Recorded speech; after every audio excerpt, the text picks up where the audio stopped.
हरे कृष्णा। आप सभी का हार्दिक स्वागत है। तो मैं आप लोगों को जैमिनी उपनिषद से भगवान कृष्ण की जो 16 कलाएं हैं उनके विषय में चर्चा कर रहा हूँ, उनके बारे में आपको बता रहा हूँ। तो मैंने आपको जो दूसरा भाग है उसमें बताया था अच्छा यानी कि भद्र। अब भद्र शब्द की एक और व्याख्या है सौभाग्य। सौभाग्य मतलब कि जैसे ही हम भगवान के विषय में सोचते हैं, चर्चा करते हैं, उनके बारे में जानने का प्रयास करते हैं, तो हमारा जो दुर्भाग्य वो सौभाग्य में बदल जाता है। तो मन में यह बात आएगी कि क्या हम जो पहले का जीवन जी रहे थे, मतलब भगवान से जुड़ने से पहले, तो क्या हम दुर्भाग्यशाली थे? भौतिक दृष्टि से हो सकता है कि हम सौभाग्यशाली, यानी कि जैसे मैंने बताया कि हमारे पास धन हो सकता है, वैभव हो सकता है, विद्या हो सकती है, यश हो सकता है, नाम हो सकता है, लेकिन फिर भी क्या है कि हमें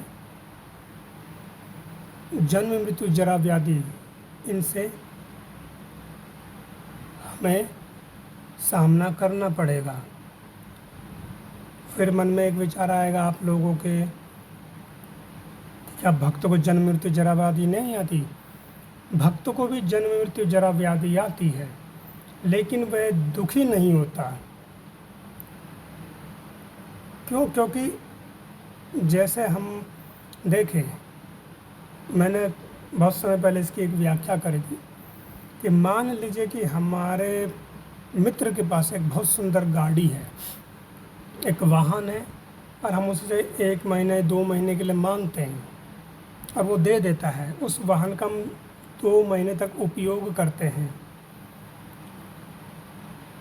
और अगर हम अच्छे हैं, निष्ठावान हैं उस मित्र के प्रति, और वो मित्र कहता है कि भाई मेरा वाहन मुझे वापस कर दो, और हम बड़ी प्रसन्नता से वापस कर देते हैं, क्योंकि हम ये जानते हैं कि ये हमारा नहीं है, तो हमें कोई कलेश या दुख नहीं होता।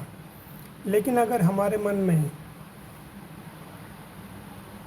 गलत विचार आ जाता है कि मुझे इसका वाहन वापस ही नहीं करना, और हम नहीं देते, वो मांगता रहता है, हम नहीं देते, फिर क्या होता है कि मित्र पहले हमसे मनमुटाव होगा, झगड़ा होगा, उसके बाद हो सकता है कि वो कानूनी कार्रवाई करे, और इस कानूनी कार्रवाई में हम जब कानून के द्वारा दंडित होंगे तो हमें कष्ट होगा।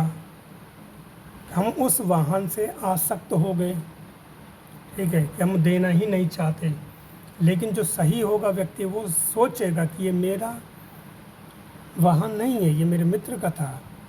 उसी तरह से जो शरीर है, ये शरीर भगवान का दिया हुआ एक वाहन है, जिसमें कि हम अपने जीवन की यात्रा कर रहे हैं, और हम अपनी इच्छा से कहीं की भी यात्रा कर सकते हैं इस वाहन के द्वारा। भगवान की तरफ मुड़ते हैं, तो जब समय आएगा इस भौतिक देह को त्यागने का, तो हम फिर भगवान के धाम जाएंगे।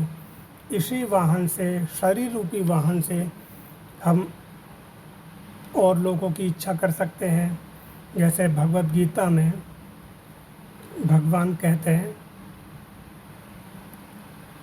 कि ये जो मनुष्य है, मनुष्य जो देवताओं की पूजा करता है वो देवलोक को जाता है, जो भूत प्रेतों की पूजा करता है भूत लोक में जाता है, जो मेरी पूजा करता है वो मेरे लोक आता है।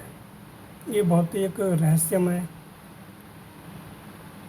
श्लोक है भगवत गीता में। यानी कि ये ध्यान रखिए कि हम जिस देवी देवता की शरण लेंगे हम उसी के धाम जाएंगे, हम भगवान के धाम नहीं जा सकते। अगर जैसे कुछ होते हैं कि वो तंत्र मंत्र करते हैं, भूत प्रेतों के करते हैं, उपासना करते हैं, तो भूतों का भी एक अपना लोक है जिसके विषय में तंत्र शास्त्र में बहुत विस्तार से वर्णन बताया गया है कि कितने प्रकार के लोक हैं और उसमें कौन कौन सी जीवात्मा रह रही है। वैष्णव एक लोक है, उसकी व्याख्या तो यहाँ नहीं करी जाएगी क्योंकि यहाँ पर हम भगवान के गुणों के बारे में बता रहे हैं, लेकिन कभी हुआ तो उसके बारे में आगे चर्चा करेंगे कि एक ही नहीं अनगिनत लोक हैं। हमारी पृथ्वी के सबसे निकट लोक है तामसिक लोक, जहाँ पर भूत प्रेत ब्रह्म राक्षस ये रहते हैं। उसके ऊपर फिर और लोक है, और इस तामसिक लोक के भी 4 भाग हैं। तो हम अपने इस देह रूपी वाहन से भूत प्रेतों के लोक को जा सकते हैं, यक्ष नाग किन्नर गंधर्व या सूर्य लोक चंद्रलोक पितृलोक किसी भी लोक में जा सकते हैं। जिस तरह से अगर हमको मान लीजिए कि मथुरा या वृंदावन जाना है तो हम वही रास्ता पकड़ते हैं, किसी को जाना है कलकत्ता तो वो कलकत्ता का मार्ग पकड़ता है।